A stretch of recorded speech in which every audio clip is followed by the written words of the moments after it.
करम से कछु करवाए ले और होनी बड़ी है बलवान।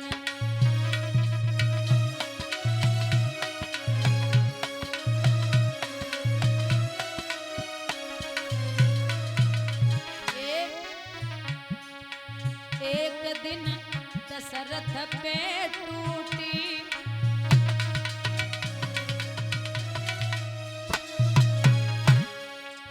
के कई मेलन में रूठी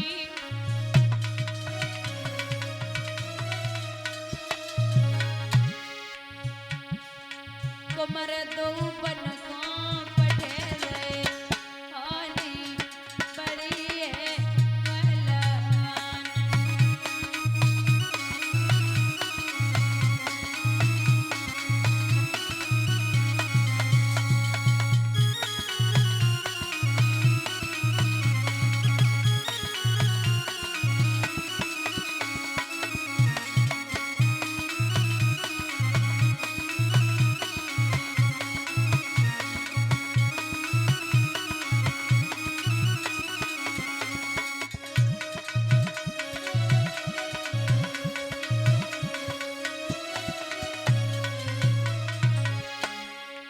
एक दिन अर्जुन पे टूटी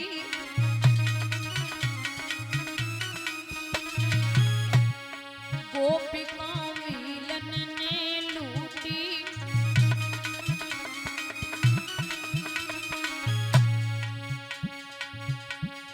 बाण सब फीके पड़ गए होली बड़ी है बलवान।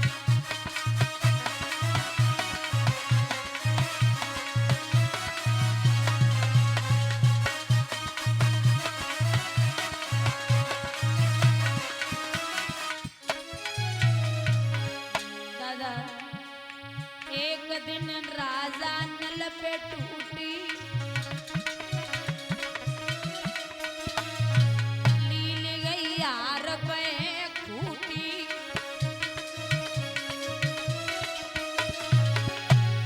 करम से कछु करवाए ले होली बड़ी है बलवान।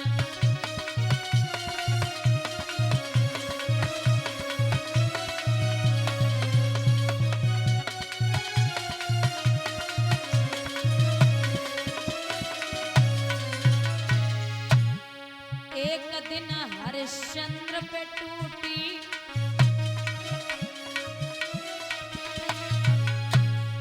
लगाए रे मरघट में ड्यूटी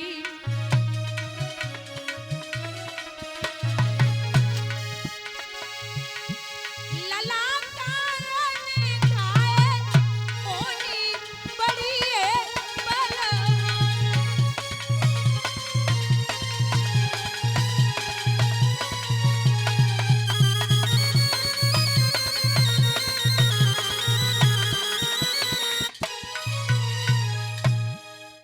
रात्रि भर राजा वहां विश्राम करता है। सुबह पुजारी ने 4 बजे घंटा बजा दिया। महाराज छोटी रानी दोनों हाथ चौखट से लगाए खड़ी बोले कहां गए थे? इतनी तेज चिल्लाई सो राजा तो डराई गो।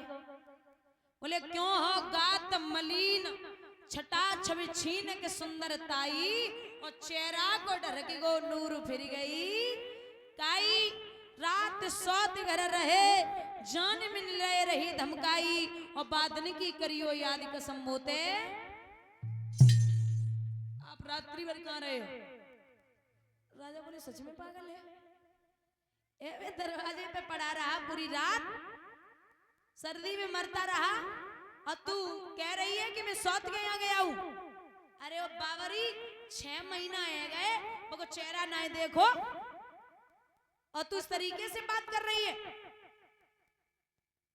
महाराज ये सत्य है कि किसी अच्छे काम के लिए अगर आपको झूठ बोलना पड़ जाए तो आप झूठ बोल दो, क्योंकि भगवान कहते हैं कि मैं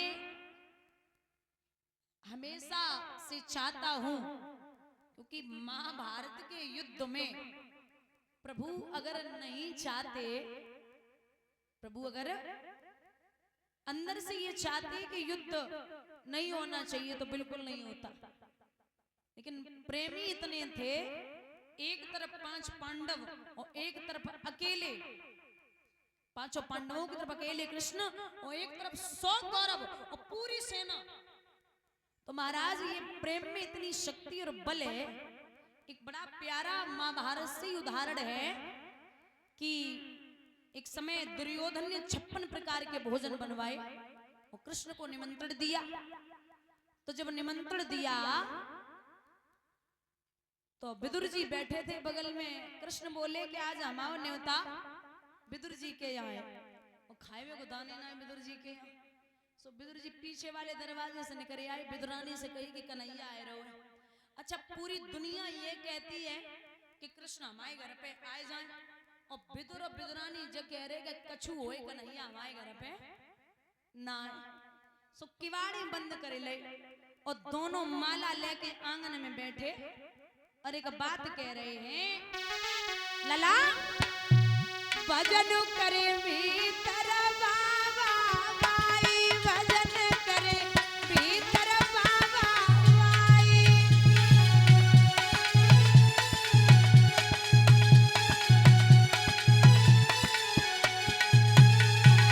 हाँ, भजन करे भीतर बाबा बाई, भजन करे भीतर बाबा बाई।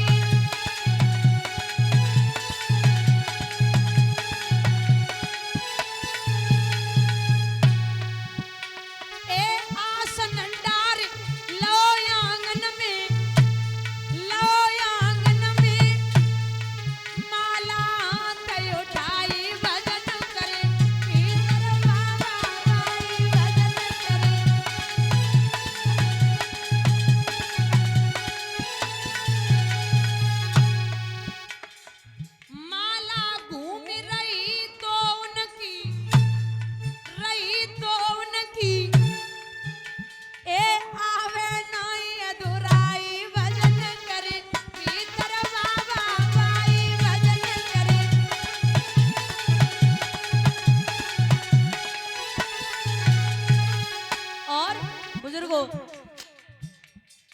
जिया तो उनकी लगी रही रटना, लगाए रहे रटना, तो लोग कुंदी आए बजाई भजन करे भीतर बाबा बाई, भजन करे।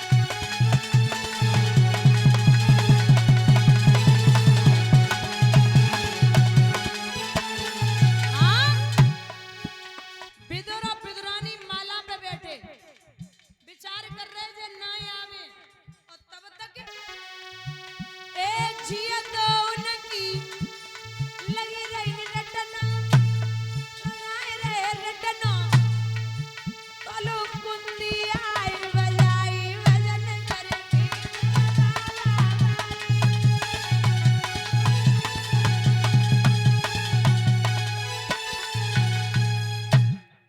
भगवान ने कुंदी खटखटाई और जो कुंदी खटखटाई सो विदुर जी कह रहे तुम जाओ, विदुरानी कह रही तुम जाओ। सो अंत में विदुरानी उठी, विदुर जी फिर निकल गए पीछे वाले दरवाजे थे, बोले अब तुम ही खवाओ जो कुछ खाए। सो कन्हैया अंदर पहुंचे, बोले काकी भूख लगी है, बोले आओ बैठाए लियो।